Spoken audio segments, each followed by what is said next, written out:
Update Canada ਲੈ ਕੇ ਹਾਜ਼ਰ ਗੁਰਪ੍ਰੀਤ ਸਿੰਘ ਤੁਹਾਡੀ ਸੇਵਾ ਦੇ ਵਿੱਚ। ਤੁਸੀਂ ਸੁਣ ਰਹੇ ਹੋ ਪੰਜਾਬੀ ਰੇਡੀਓ USA।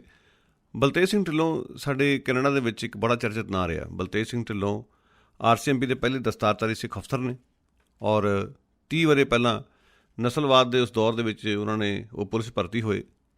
ਦਸਤਾਰ ਪਹਿਨਣ ਕਰਕੇ ਉਹਨਾਂ ਨੂੰ ਨਸਲਵਾਦ ਦਾ ਸਾਹਮਣਾ ਕਰਨਾ ਪਿਆ।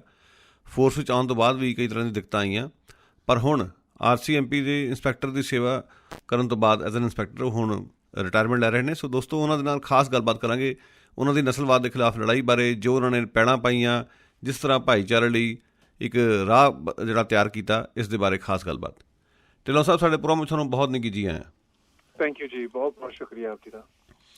ਸੋ ਢਿੱਲੋਂ ਸਾਹਿਬ, ਸਭ ਤੋਂ ਪਹਿਲਾਂ ਅਸੀਂ ਇੱਥੋਂ ਸ਼ੁਰੂ ਕਰਦੇ ਹਾਂ ਕਿ 30 ਵਰ੍ਹੇ ਪਹਿਲਾਂ ਜਦੋਂ ਤੁਸੀਂ ਮੁੜ ਕੇ ਵੇਖਦੇ ਹੋ, ਜਦੋਂ ਤੁਸੀਂ RCMP 'ਚ ਭਰਤੀ ਹੋਏ, ਕਈ ਤਰ੍ਹਾਂ ਦੀਆਂ ਚੁਣੌਤੀਆਂ ਦਾ ਤੁਹਾਨੂੰ ਸਾਹਮਣਾ ਕਰਨਾ ਪਿਆ। ਉਸ ਵੇਲੇ ਕਈ ਤਰ੍ਹਾਂ ਦੀਆਂ ਮੁਸ਼ਕਿਲਾਂ ਆਈਆਂ ਔਰ ਉਹ ਕੌੜੀਆਂ ਯਾਦਾਂ ਅਜੇ ਵੀ ਤੁਹਾਡੇ ਲਈ ਵਿਸਾਰਨੀਆਂ ਬਹੁਤ ਔਖੀਆਂ ਨੇ।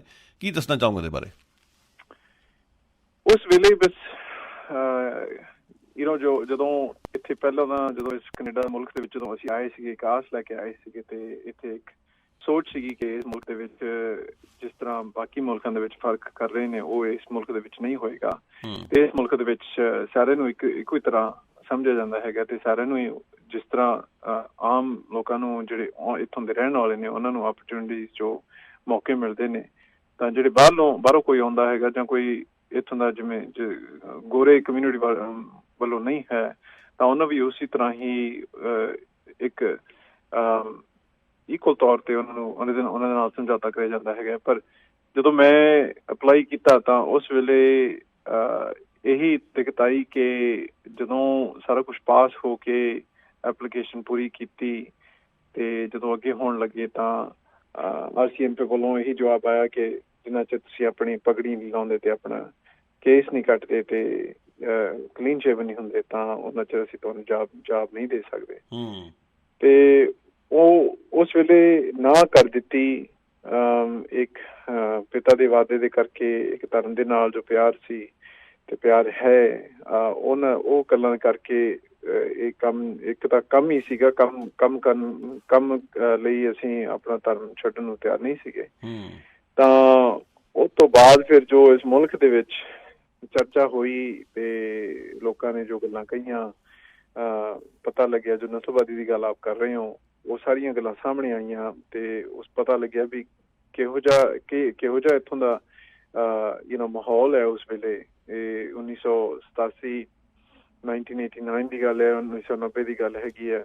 ਤੇ ਉਸ ਵੇਲੇ ਦੀਆਂ ਗੱਲਾਂ ਜਿਹੜੀਆਂ ਸੀਗੀਆਂ ਬੜੀਆਂ ਇੱਕ ਤਾਂ ਔਖੀਆਂ ਲੱਗੀਆਂ, ਕੌੜੀਆਂ ਲੱਗੀਆਂ ਤੇ ਜੋ ਇੱਥੋਂ ਦੇ ਅਸੂਲ ਸਨ, ਜੋ ਇੱਥੋਂ ਦੇ ਰੂਲਸ ਬਣੇ ਹੋਏ ਸਨ, ਉਹਦੇ ਖਿਲਾਫ ਸਭ ਕੁਛ ਚੱਲ ਰਿਹਾ ਸੀਗਾ ਤੇ ਦਿਲ ਵੀ ਟੁੱਟਿਆ ਉਸ ਵੇਲੇ ਵੀ ਜਿਹੜਾ ਕੁਛ ਸੁਣਿਆ ਸੀ ਕੈਨੇਡਾ ਬਾਰੇ, ਉਹ ਗੱਲਾਂ ਠੀਕ ਨਹੀਂ ਰਹੀਆਂ। ਹਾਂਜੀ ਬਲਤੇਜ ਜੀ, ਜਦੋਂ ਤੁਸੀਂ ਇੱਕ ਵਾਰੀ ਫੋਰਸ ਭਰਤੀ ਹੋ ਗਏ, ਲੋਕਾਂ ਨੇ ਤੁਹਾਡੇ ਲਈ ਜਿਵੇਂ ਲਾਮਬੰਦੀ ਵੀ ਕੀਤੀ, ਤੁਸੀਂ ਜਿਸ ਤਰ੍ਹਾਂ ਮਰਜ਼ੀ ਫੋਰਸ 'ਚ ਭਰਤੀ ਹੋਏ। ਇਹ ਤਾਂ ਸੀਗਾ ਕਿ ਚਲੋ ਫੋਰਸ ਭਰਤੀ ਹੋਣ ਲੱਗੇ, ਕਾਵਾਂ ਰੌਲੀ ਪੈ ਗਈ, ਤੁਹਾਡੇ ਖਿਲਾਫ ਹੋ ਗਏ, ਲੋਕੀ ਬਹੁਤ ਕੁਝ ਬੋਲਿਆ, ਪਰ ਅਖੀਰ ਤੁਸੀਂ ਜਦੋਂ ਫੋਰਸ ਭਰਤੀ ਹੋਏ ਉਸ ਤੋਂ ਬਾਅਦ ਲੈ ਕੇ ਹੁਣ ਤੱਕ ਦਾ ਸਫ਼ਰ ਕਿਹੋ ਜਿਹਾ ਰਿਹਾ? ਕਿਸ ਤਰ੍ਹਾਂ ਦੇ ਉਤਰਾਅ ਚੜ੍ਹਾਏ? ਨਸਲਵਾਦ ਬਾਅਦ 'ਚ ਕਿਸ ਤਰੀਕੇ ਨਾਲ ਤੁਹਾਨੂੰ ਬਾਅਦ 'ਚ ਵੀ ਹੌਂਟ ਕਰਦਾ ਰਿਹਾ? ਜੀ ਉਸ ਵੇਲੇ ਉਹ ਤਾਂ ਇੱਕ ਤਾਂ ਸਾਹਮਣਾ ਕਰਨਾ ਪਿਆ ਜਿਹੜੇ ਆਮ ਲੋਕ ਸੀਗੇ, ਜਿਹੜੇ ਬਾਹਰ ਗੱਲਾਂ ਕਰ ਰਹੇ ਸਾਂ, ਜਿਹੜੇ ਬਾਹਰ ਇਹਦੇ ਖਿਲਾਫ ਉਹਨਾਂ ਦੀ ਸੋਚ ਸੀਗੀ ਤੇ ਆਪਣੀ ਦਸਤਾਰੀ ਦੇ ਖਿਲਾਫ, ਸਰਦਾਰੀ ਦੇ ਖਿਲਾਫ ਉਹਨਾਂ ਦੀ ਸੋਚ ਸੀ ਤੇ ਉਹਨਾਂ ਨੇ ਆਪਣੇ ਪਟੀਸ਼ਨ ਵੀ ਬਹੁਤ ਕੀਤੇ। 2,75,000 ਲੋਕਾਂ ਨੇ ਸਾਈਨ ਕੀਤੇ, ਪਾਰਲੀਮੈਂਟ ਤੱਕ ਵੀ ਗਈ ਸਾਰੀ ਗੱਲ। ਤੇ ਜਦੋਂ ਸਾਰਾ ਕੁਛ ਹੱਲ ਹੋ ਗਿਆ ਤੇ ਉਸ ਵੇਲੇ ਦੀ ਸਰਕਾਰ ਨੇ ਇਹ ਆਪਣੀ ਜੋ ਠੀਕ ਸੋਚ ਸੀਗੀ, ਜੋ ਠੀਕ ਅਸੂਲਾਂ ਦੇ ਉਹਨਾਂ ਨੇ ਜੋ ਆਪਣਾ ਡਿਸੀਜ਼ਨ ਉਹਨਾਂ ਨੇ ਲਿਆ, ਨਤੀਜਾ ਕੱਢਿਆ ਕਿ ਹਾਂ ਬਾਕੀ ਜੋ ਸਾਡੇ ਹਿਊਮਨ ਰਾਈਟਸ ਆ, ਚਾਰਟਰ ਰਾਈਟਸ ਆ, ਉਹਦੇ ਹਿਸਾਬ ਦੇ ਨਾਲ ਤਾਂ ਸਾਨੂੰ ਇਹ ਅਪਣਾਉਣਾ ਚਾਹੀਦਾ ਹੈਗਾ, ਦਸਤਾਰ ਨੂੰ ਅਪਣਾਉਣਾ ਚਾਹੀਦਾ ਹੈਗਾ ਤੇ ਬਾਕੀ ਵੀ ਧਰਮਾਂ ਦੇ ਜਿਸ ਤਰ੍ਹਾਂ ਆਪਣੇ ਹਿਜਾਬ ਜਾਂ ਵਗੈਰਾ, ਉਹ ਸਾਰਾ RCMP ਨੂੰ ਅਪਣਾਉਣਾ ਚਾਹੀਦਾ ਹੈ। ਜਦੋਂ ਅਸੀਂ RCMP ਦੇ ਵਿੱਚ ਆਏ ਤਾਂ ਇਹ ਵੀ ਪਤਾ ਲੱਗਿਆ ਵੀ ਹੁਣ ਬਾਹਰਲਾ ਤਾਂ ਜੋ ਸਾਹਮਣਾ ਕਰਨਾ ਸੀਗਾ ਉਹ ਤਾਂ ਕੀਤਾ, ਤੇ ਫਿਰ ਅੰਦਰ ਆ ਕੇ ਵੀ ਸਾਹਮਣਾ ਕਰਨਾ ਪਿਆ। ਮੈਨੂੰ 1.5 ਸਾਲ ਬਾਅਦ ਜਦੋਂ ਮੈਂ ਇੱਥੇ ਪਹਿਲੇ ਸ਼ਹਿਰ ਦੇ ਵਿੱਚ ਜਦੋਂ ਮੈਂ ਸ਼ੁਰੂ ਕੀਤੀ ਡਿਊਟੀ ਕਨਾਲ ਦੇ ਵਿੱਚ, ਤਾਂ ਉੱਥੋਂ ਮੈਨੂੰ ਪਤਾ ਲੱਗਿਆ ਕਿ ਇੱਕ ਪੁਲਿਸ ਅਫਸਰ ਜਿਹਦੇ ਨਾਲ ਮੈਂ ਰਾਤ ਦੀ ਡਿਊਟੀ ਕਰਦਾ ਹੁੰਦਾ ਸੀਗਾ, ਤੇ ਰਾਤ ਨੂੰ ਦੇਖ ਲਓ 10:30 ਵਜੇ ਤੋਂ ਲੈ ਕੇ 5:30 ਵਜੇ ਤੱਕ ਸਵੇਰੇ ਅਸੀਂ ਡਿਊਟੀ ਤੇ ਲੱਗਿਆ ਹੋਣਾ। ਤੇ ਉਹ ਮੈਨੂੰ ਪਤਾ ਲੱਗਿਆ ਹੈ ਕਿ ਪੁਲਿਸ ਅਫਸਰ ਨੇ ਆਪਣੇ ਜੋ ਖਿਆਲ ਸੀ ਹੋਰ ਇੱਕ ਪੁਲਿਸ ਅਫਸਰ ਦੇ ਨਾਲ ਸਾਂਝੇ ਕੀਤੇ, ਜਿੱਥੇ ਉਹਨੇ ਕਿਹਾ ਕਿ ਇਹ ਜੇ ਕੋਈ ਆਪਣੀ ਪਗੜੀ ਸਜਾਉਂਦਾ ਹੈਗਾ ਤਾਂ ਜੇ ਤੂੰ ਚੰਗਾ ਕੀਤਾ ਤੂੰ ਆਪਣੀ ਪਗੜੀ ਨਹੀਂ ਸਜਾਈ ਤਾਂ ਤੇਰੇ ਵਾਲ ਕੱਟੇ ਨੇ, ਨਹੀਂ ਤਾਂ ਮੈਂ ਤੇਰਾ ਸਾਥ ਨਹੀਂ ਦੇਣਾ, ਨਾ ਮੈਂ ਤੇਰਾ ਸਾਥ ਨਹੀਂ ਦੇਣਾ ਸੀ। ਤੇ ਜਦੋਂ ਇਹ ਗੱਲ ਉਹਨਾਂ ਨੂੰ ਪਤਾ ਲੱਗਿਆ ਤਾਂ ਉਹਨਾਂ ਨੇ ਮੈਨੂੰ ਦੱਸੀ। ਉਹ ਨਵੇਂ ਰਿਕਰੂਟ ਸੀਗੇ ਤੇ ਉਹਨੇ ਮੇਰਾ ਮਾਣ ਕਰਕੇ ਮੈਨੂੰ ਵੱਡਾ ਭਰਾ ਸਮਝ ਕੇ ਮੇਰੇ ਨਾਲ ਆ ਕੇ ਗੱਲ ਕੀਤੀ। ਕਹਿੰਦੇ ਬਲਤੇਜ ਸਿੰਘ ਤੁਹਾਨੂੰ ਪਤਾ ਹੈ ਵੀ ਇਹਦੇ ਖਿਆਲ ਏਦਾਂ ਦੇ ਨੇ।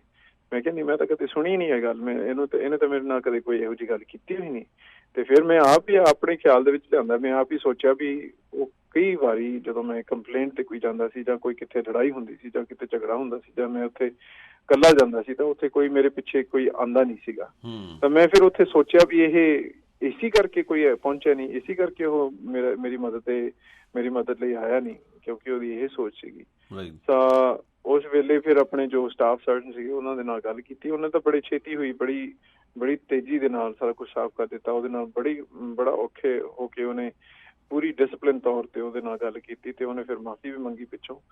ਤੇ ਇਹੋ ਜਿਹੀਆਂ ਗੱਲਾਂ ਫਿਰ ਕਈ ਵਾਰੀ ਆਈਆਂ। ਜਦੋਂ ਮੈਂ 에ਅਰ ਇੰਡੀਆ ਟਾਸਕ ਫੋਰਸ ਦੇ ਵਿੱਚ ਆਇਆ ਤਾਂ ਉੱਥੇ ਜਦੋਂ ਮੈਂ ਉੱਥੇ ਪਹੁੰਚਿਆ ਤਾਂ ਉੱਥੋਂ ਮੀਟਿੰਗਾਂ ਦੇ ਵਿੱਚ ਮੈਨੂੰ ਦਾਖਲ ਨਹੀਂ ਕੀਤਾ। ਪਹਿਲੀ ਗੱਲ ਤਾਂ ਇਹ ਸੀਗੀ ਕਿ ਮੀਟਿੰਗਾਂ ਦੇ ਵਿੱਚ ਮੈਨੂੰ ਦਾਖਲ ਨਾ ਕਰਨ, ਤਾਂ ਉੱਥੇ ਜਦੋਂ ਮੈਨੂੰ ਪਤਾ ਲੱਗਿਆ ਵੀ ਮੀਟਿੰਗਾਂ ਆਪ ਕਰ ਰਹੇ ਸੀ ਤੇ ਮੈਨੂੰ ਵਿੱਚ ਆਉਣ ਨਹੀਂ ਦਿੱਤਾ ਇਹਨਾਂ ਨੇ, ਤਾਂ ਮੈਂ ਫਿਰ ਉਸ ਵੇਲੇ ਵੀ ਇਹ ਆਵਾਜ਼ ਉਠਾਈ ਵੀ ਮੈਨੂੰ ਕਿਉਂ ਨਹੀਂ ਤੁਸੀਂ ਮੀਟਿੰਗ ਦੇ ਵਿੱਚ ਆਉਣ ਦਿੰਦੇ ਹੈਗੇ, ਤੁਸੀਂ ਆਪਰੇਸ਼ਨਲ ਮੀਟਿੰਗ ਕਰ ਰਹੇ ਹੋ, ਇੱਥੇ ਜੋ ਆਪਣਾ ਕੰਮ ਹੈਗਾ ਉਹਦੇ ਬਾਰੇ ਇਨਵੈਸਟੀਗੇਸ਼ਨ ਹੈਗੀ ਉਹਦੇ ਬਾਰੇ ਗੱਲਾਂ ਕਰ ਰਹੇ ਹੋ, ਤਾਂ ਮੈਨੂੰ ਇੱਥੇ ਵਿੱਚ ਹੋਣਾ ਮੇਰਾ ਵੀ ਹੱਕ ਬਣਦਾ ਹੈ ਉੱਥੇ ਆਉਣ ਦਾ ਇੱਕ ਇਨਵੈਸਟੀਗੇਟਰ ਹੋਣ ਦੇ ਤੌਰ ਤੇ। ਤਾਂ ਉਹਨਾਂ ਨੇ ਇਹੀ ਦੱਸਿਆ ਕਿ ਬਲਤੇਜ ਸਿੰਘ ਸਾਨੂੰ ਫਿਕਰ ਹੈ ਵੀ ਤੂੰ ਆਪਣੀ ਕਮਿਊਨਿਟੀ ਦੇ ਵਿੱਚ ਤੇਰਾ ਬੜਾ ਗੂੜਾ ਸਾਂਝ, ਤੂੰ ਆਪਣੀ ਕਮਿਊਨਿਟੀ ਦੇ ਵਿੱਚ ਬਹੁਤ ਸੇਵਾ ਕਰ ਰਿਹਾ ਹੈਗਾ, ਸਾਰਿਆਂ ਨੂੰ ਜਾਣਦਾ ਹੈਗਾ, ਸਾਨੂੰ ਇਹ ਫਿਕਰ ਹੈ ਕਿ ਤੂੰ ਇਨਵੈਸਟੀਗੇਸ਼ਨ ਨੂੰ ਜਿਹੜੀ ਹੈਗੀ ਉਹ ਕੰਪਰੋਮਾਈਜ਼ ਕਰ ਦੇਂਗਾ, ਵੀ ਤੂੰ ਕੋਈ ਗੱਲ ਤੂੰ ਬਾਹਰ ਕਰ ਦੇਂਗਾ। ਤੇ ਮੈਨੂੰ ਬੜਾ ਦੁੱਖ ਲੱਗਿਆ। ਤੇ ਮੈਂ ਫਿਰ ਉਸ ਵੇਲੇ ਸਟਾਫ ਸਰਜਨ ਨੂੰ ਇਹੀ ਗੱਲ ਕੀਤੀ ਵੀ ਦੇਖ, ਜੇ ਮੇਰੇ ਤੇ ਭਰੋਸਾ ਨਹੀਂ ਹੈਗਾ, ਮੇਰੇ ਤੇ ਇੰਨਾ ਹੀ ਨਹੀਂ ਟਰਸਟ ਹੈਗਾ, ਕਾਨਫੀਡੈਂਸ ਨਹੀਂ ਹੈਗੀ, ਤੇ ਜੋ ਮੈਂ ਸਹੁੰ ਖਾਧੀ ਹੈ ਉਹੀ ਇਹਨਾਂ ਨੇ ਸਹੁੰ ਖਾਧੀ ਹੈਗੀ ਆ, ਤੇ ਪਰ ਜੇ ਤੁਹਾਡਾ ਮੇਰੇ ਤੇ ਭਰੋਸਾ ਨਹੀਂ ਹੈਗਾ ਤਾਂ ਮੇਰੀ ਫਿਰ ਤੁਸੀਂ ਬਦਲੇ ਹੀ ਕਰ ਰਹੇ ਹੋ, ਕਿਉਂਕਿ ਪਰ ਆ ਨਹੀਂ ਹੋ ਸਕਦਾ ਹੈਗਾ ਜਿੱਥੇ ਕਿ ਤੁਸੀਂ ਮੈਨੂੰ ਇਨਵੈਸਟੀਗੇਸ਼ਨ ਤੋਂ ਬਾਹਰ ਰੱਖੋ। ਸੋ ਉਹਨੇ ਵੀ ਫਿਰ ਇਹ ਗੱਲ ਮਹਿਸੂਸ ਕੀਤੀ ਤੇ ਉਹਨੇ ਮੇਰੇ ਤੋਂ ਮਾਫੀ ਮੰਗੀ। ਤੇ ਮਾਫੀ ਮੰਗਣ ਤੋਂ ਬਾਅਦ ਫਿਰ ਮੈਂ ਜਿੰਨੀ ਵੀ ਮੀਟਿੰਗਾਂ ਹੁੰਦੀਆਂ ਸੀਗੀਆਂ ਉਹਨਾਂ ਦੇ ਵਿੱਚੋਂ ਹਰ ਇੱਕ ਮੀਟਿੰਗ ਦੇ ਵਿੱਚ ਮੈਂ ਫਿਰ ਦਾਖਲ ਹੋਣ ਲੱਗ ਗਿਆ ਤੇ ਮੈਂ ਜਾਣ ਲੱਗ ਗਿਆ। ਤਾਂ ਉਹ ਫਿਰ ਇਹੋ ਜਿਹੀਆਂ ਗੱਲਾਂ ਕਈ ਵਾਰੀ ਸਾਹਮਣੇ ਆਈਆਂ ਪਈਆਂ ਤੇ ਉੱਥੇ ਫਿਰ ਆਵਾਜ਼ ਉਠਾਉਣੀ ਪਈ, ਉੱਥੇ ਫਿਰ ਇਹ ਸਾਹਮਣਾ ਕਰਨਾ ਪਿਆ ਇਹ ਚੀਜ਼ਾਂ ਨੂੰ।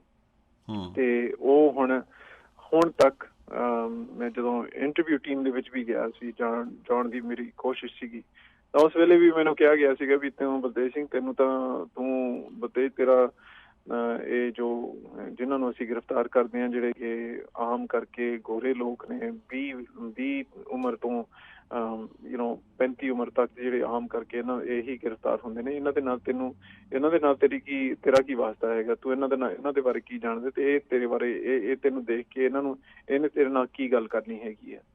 ਸੋ ਉੱਥੇ ਵੀ ਉਹ ਚੀਜ਼ਾਂ ਦਾ ਬੜਾ ਸਾਹਮਣਾ ਕਰਨਾ ਪਿਆ ਵੀ ਦੇਖੋ ਇਹ ਇੱਕ ਜੋ ਸਾਡੀ ਪਹਿਚਾਣ ਆ, ਜੋ ਸਾਡਾ ਸਰੂਪ ਆ, ਇਹਦੇ ਕਰਕੇ ਨਹੀਂ ਲੋਕ ਗੱਲਾਂ ਕਰਦੇ, ਇਹ ਤਾਂ ਆਪਸ ਵਿੱਚ ਜੋ ਮਿਲਵਰਤਨ ਆ, ਆਪਸ ਵਿੱਚ ਜਦੋਂ ਜਿਹੜੀ ਸਕਿੱਲ ਸੈਟ ਆ, ਜਿਹੜੀ ਇੰਟਰੋਗੇਸ਼ਨ ਦੀ ਟੈਕਨੀਕ ਆ ਉਹਦੀ ਵਰਤੋਂ ਹੋਵੇ, ਵਧੀਆ ਹੋਵੇ, ਤਾਂ ਕੋਈ ਵੀ ਇਹ ਕੰਮ ਕਰ ਸਕਦਾ ਹੈਗਾ। ਸੋ ਉਹ ਵੀ ਬੜੇ ਟਾਈਮ ਲਾ ਕੇ 2-3 ਮਹੀਨਿਆਂ ਬਾਅਦ ਨਾਲ ਟੀਮ ਦੇ ਰਹਿ ਕੇ ਮੈਨੂੰ ਸਬੂਤ ਦੇਣਾ ਪਿਆ ਵੀ ਮੈਂ ਇਹ ਕੰਮ ਲਈ ਵੀ ਮੈਂ ਲਾਇਕ ਹਾਂ, ਇਹ ਕੰਮ ਵੀ ਮੈਂ ਕਰ ਸਕਦਾ ਹੈਗਾ। ਤਾਂ ਉਸ ਤੋਂ ਬਾਅਦ ਉਹਨਾਂ ਨੇ ਆਪਣੀ ਜੋ ਪਾਲਿਸੀ ਸੀ ਉਹ ਸਾਰੀ ਚੇਂਜ ਕੀਤੀ ਤੇ ਉਹ ਸਭ ਬਦਲਿਆ ਉਹਨਾਂ ਨੂੰ ਵੀ ਨਹੀਂ, ਆਪਾਂ ਕਿਸੇ ਨੂੰ ਉਹਨਾਂ ਦੇ ਲੁਕਸ ਕਰਕੇ ਜਾਂ ਉਹਨਾਂ ਦੇ ਰੂਪ ਕਰਕੇ ਜਾਂ ਉਹਨਾਂ ਦੀ ਪਹਿਚਾਣ ਕਰਕੇ ਨਹੀਂ, ਅਸੀਂ ਉਹਨਾਂ ਨੂੰ ਡਿਨਾਈ ਨਹੀਂ ਕਰਨਾ ਹੈਗਾ, ਉਹਨਾਂ ਦੇ ਸਕਿੱਲਸ ਕਰਕੇ, ਉਹਨਾਂ ਦੀ ਜੋ ਆਪਣੀ ਐਕਸਪੀਰੀਅੰਸ ਹੈ ਉਹਦੇ ਕਰਕੇ ਅਸੀਂ ਦੇਖਣਾ ਹੈਗਾ ਵੀ ਇਹ ਕੰਮ ਕਰ ਸਕਦਾ ਹੈ ਕਿ ਨਹੀਂ। ਬਲਤੇਜ ਜੀ, ਤੁਸੀਂ ਤੁਹਾਡੀ ਇਸ ਜਿਹੜੀ ਏਅਰ ਇੰਡੀਆ ਸੰਬੰਧੀ ਜਾਣਕਾਰੀ ਨੇ ਮੈਨੂੰ ਮਜਬੂਰ ਕੀਤਾ, ਮੈਂ ਸਵਾਲ ਜ਼ਰੂਰ ਕਰਨਾ ਚਾਹੂੰਗਾ ਤੁਹਾਨੂੰ ਕਿ ਅੱਜ ਤੁਸੀਂ ਵੇਖਦੇ ਕਿ ਵਾਈਟ ਸੁਪਰੇਮੇਸੀ ਇੰਨੀ ਵੱਧ ਰਹੀ ਹੈ, ਕਿੰਨੀ ਕੁ ਵਾਰੀ ਗੋਰੇ ਪੁਲਿਸ ਅਫਸਰਾਂ ਨੂੰ ਇੱਕ ਸਵਾਲ ਕੀਤੇ ਜਾਂਦੇ ਨੇ ਕਿ ਤੁਸੀਂ ਗੋਰੇ ਹੋ ਤੇ ਪੱਖਪਾਤ ਕਰੋਗੇ, ਮਤਲਬ ਇੱਕ ਮਿਨੋਰਟੀ ਦੇ ਅਫਸਰ ਨੂੰ ਇਸ ਤਰ੍ਹਾਂ ਮਹਿਸੂਸ ਕਰਾਉਣਾ ਕਿ ਕਿਉਂਕਿ ਤੇਰੇ ਭਾਈਚਾਰੇ ਦੇ ਵਿਅਕਤੀ ਜਿਹੜੇ ਆ ਏਅਰ ਇੰਡੀਆ ਕਾਂਡ 'ਚ ਇਨਵੋਲਵ ਸੀਗੇ, ਇਸ ਕਰਕੇ ਤੂੰ ਇਸ ਦੀ ਪੜਤਾਲ ਹੀ ਨਹੀਂ ਕਰ ਸਕਦਾ, how problematic is this and ਇਹ ਜਿਹੜੇ ਐਟੀਟਿਊਡਸ ਨੇ ਤੁਹਾਨੂੰ ਲੱਗਦਾ ਕਿ ਹੁਣ ਵੀ ਪ੍ਰੀਵੇਲ ਕਰਦੇ ਨੇ ਪੁਲਿਸ ਫੋਰਸਿਸ ਦੇ ਵਿੱਚ? ਪ੍ਰੀਵੇਲ ਕਰਦੇ ਨੇ, ਤੇ ਇਹ ਐਟੀਟਿਊਡ ਜਿਹੜੇ ਹੈਗੇ ਨੇ ਇਹਨਾਂ ਦੇ ਖਿਲਾਫ ਹਜੇ ਬਹੁਤ ਕੰਮ ਕਰਨ ਵਾਲਾ ਰਹਿੰਦਾ ਹੈਗਾ। ਕੋਈ ਗੱਲ ਮਿਟੀ ਨਹੀਂ ਹੈਗੀ। ਥੋੜੇ ਹੱਲ ਹੋਏ ਨੇ, ਪਰ ਕਈ ਗੱਲਾਂ ਹਜੇ ਰਹਿੰਦੀਆਂ ਨੇ, ਕਈ ਇਹੋ ਜਿਹੀਆਂ ਚੀਜ਼ਾਂ ਰਹਿੰਦੀਆਂ ਨੇ, ਕਈ ਭੁੱਲ ਜਾਂਦੇ ਨੇ ਇਹ ਲੋਕ, ਤੇ ਕਿ ਨਹੀਂ ਇਹ ਸਿਰਫ ਜਿਹੜਾ ਕਿ ਇੱਕ ਕਿਸੇ ਦੇ ਨਾਲ ਉੱਤੇ ਹਮਲਾ ਕਰਨਾ ਹੋਵੇ, ਉਹਦੇ ਧਰਮ ਦੇ ਨਾਲ ਕੋਈ ਤਾਲੁਕ ਨਹੀਂ ਹੈਗਾ, ਉਹ ਤਾਂ ਉਸ ਬੰਦੇ ਦੀ ਆਪ ਦੀ ਗੱਲ ਹੈਗੀ ਹੈ। ਸੋ ਕਈ ਵਾਰੀ ਅਸੀਂ ਇਹ ਗੱਲਾਂ ਭੁੱਲ ਜਾਂਦੇ ਹੈਗੇ, ਤੇ ਅਸੀਂ ਉਸ ਚੀਜ਼ ਨੂੰ ਅਸੀਂ ਸਾਰੇ ਧਰਮ ਦੇ ਨਾਲ ਜੋੜ ਦਿੰਦੇ ਹੈਗੇ ਹਾਂ, ਤੇ ਤਾਂ ਸਾਰੇ ਇੱਕ ਕਮਿਊਨਿਟੀ ਦੇ ਨਾਲ ਜੋੜ ਦਿੰਦੇ ਹੈਗੇ ਆ ਨਾ। ਤੇ ਉਹ ਗੱਲਾਂ ਹਜੇ ਕਾਫੀ ਰਹਿੰਦੀਆਂ ਹੈਗੇ ਨੇ। ਇਹ ਗੱਲਾਂ ਹਜੇ ਬਹੁਤ ਕਰਨ ਵਾਲੀਆਂ ਹੈਗੀਆਂ ਨੇ, ਬਹੁਤ ਟ੍ਰੇਨਿੰਗ ਦੇਣ ਵਾਲੀ ਹੈਗੀ ਹੈ।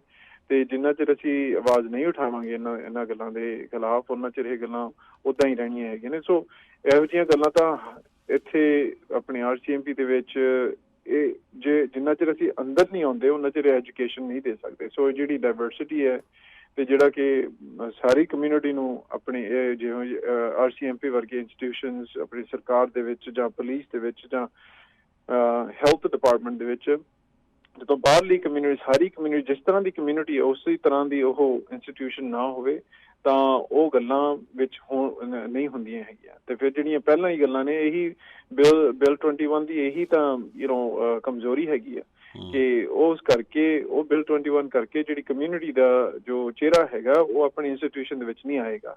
ਤੇ ਇਹਦੇ ਕਰਕੇ ਜਿਹੜੀਆਂ ਗੱਲਾਂ ਉਹਨਾਂ ਨੇ ਆਪ ਸੋਚਣੀਆਂ, ਉਹ ਆਪ ਹੀ ਠੀਕ ਕਹੀ ਜਾਣੀਆਂ ਹੈਗੀਆਂ ਨੇ। ਉਹਨਾਂ ਨੇ ਆਪਣੀ ਸੱਚਾਈ ਅੱਗੇ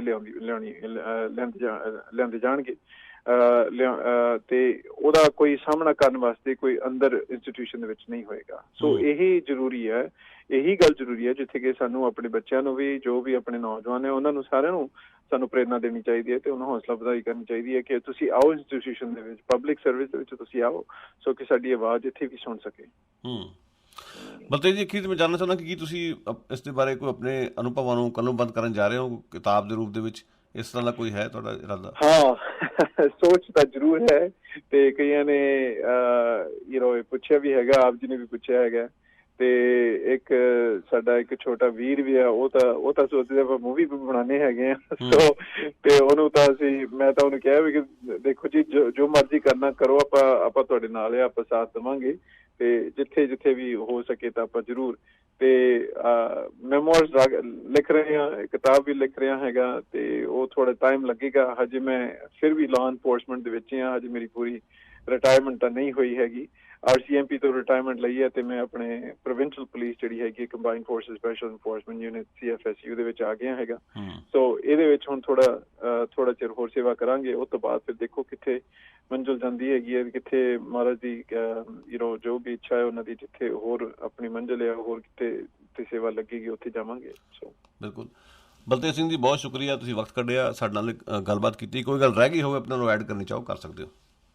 ਨਹੀਂ ਜੀ, ਬਹੁਤ ਬਹੁਤ ਧੰਨਵਾਦ ਗੁਰਪ੍ਰੀਤ ਸਿੰਘ ਜੀ। ਬਾਕੀ ਮੈਂ ਸਿਰਫ ਇੰਨਾ ਕਹਾਂਗਾ ਕਿ ਜਿੰਨੇ ਵੀ ਸਾਡੇ ਸੁਣਨ ਵਾਲੇ ਹੈਗੇ ਨੇ, ਸਾਡੀ ਕਮਿਊਨਿਟੀ, ਸਾਡੇ ਭਾਈਚਾਰੇ, ਸਾਡੇ ਜੋ ਵੀ ਸਰੋਤੇ ਹੈਗੇ ਨੇ, ਜਿਨ੍ਹਾਂ ਦੇ ਕਰਕੇ ਮੈਂ ਇਹ ਕੰਮ ਇਕੱਲਾ ਨਹੀਂ ਕੀਤਾ ਹੈਗਾ। ਇੱਕ ਤਾਂ ਅਕਾਲ ਪੁਰਖ ਸਤਿਗੁਰ ਦੀ ਕਿਰਪਾ ਦੇ ਨਾਲ, ਗੁਰੂ ਜੀ ਮਹਾਰਾਜ ਜੀ ਦੀ ਕਿਰਪਾ ਦੇ ਨਾਲ, ਤੇ ਬਾਕੀ ਜੋ ਵੀ ਸੰਗਤ ਹੈ, ਜੋ ਵੀ ਸਾਡੀ ਕਮਿਊਨਿਟੀ ਹੈ, ਬਹੁਤ ਆਪਣੀ ਪੰਜਾਬੀ ਕਮਿਊਨਿਟੀ ਦੇ, ਪੰਜਾਬੀ ਤੇ ਬਾਹਰਲੀ ਜੋ ਹੋਰ ਬਾਕੀ ਕਮਿਊਨਿਟੀ ਹੈ, ਉਹਨਾਂ ਤੋਂ ਬਹੁਤ ਸਹਾਰਾ ਮਿਲਿਆ, ਬਹੁਤ ਸਾਥ ਦਿੱਤਾ ਉਹਨਾਂ ਨੇ ਸਾਰੀ ਪਿਛਲੇ 30 ਸਾਲਾਂ ਦੇ ਵਿੱਚ। ਸੋ ਮੈਂ ਸਾਰਿਆਂ ਦਾ ਸ਼ੁਕਰਗੁਜ਼ਾਰ ਹਾਂ, ਸਾਰਿਆਂ ਦਾ ਧੰਨਵਾਦੀ ਹਾਂ, ਸਾਰਿਆਂ ਦਾ ਧੰਨਵਾਦ ਕਰਨਾ ਚਾਹੂੰਗਾ। ਤੇ ਜੋ ਮੈਨੂੰ ਪ੍ਰੇਮ ਤੇ ਪਿਆਰ ਮਿਲਿਆ ਹੈਗਾ, ਤੇ ਮੈਂ ਇਹ ਕਦੇ ਨਾ ਭੁੱਲਾਂਗਾ। ਤੇ ਇਹ ਗੱਲ ਜਿਹੜੀ ਹੈਗੀ ਹੈ, ਇਹ ਸਾਡੀ ਇੱਕ ਸਾਰੀ ਕਮਿਊਨਿਟੀ ਦੀ ਜਿੱਤ ਹੈਗੀ ਹੈ, ਇਹ ਸਿਰਫ ਬਲਤੇਜ ਸਿੰਘ ਦੀ ਜਿੱਤ ਨਹੀਂ ਹੈਗੀ। ਬਿਲਕੁਲ, ਬਹੁਤ ਸ਼ੁਕਰੀਆ ਬਲਤੇਜ ਜੀ, ਫਿਰ ਮੁਲਾਕਾਤ ਹੋਵੇਗੀ। ਧੰਨਵਾਦ। ਥੈਂਕ ਯੂ ਜੀ।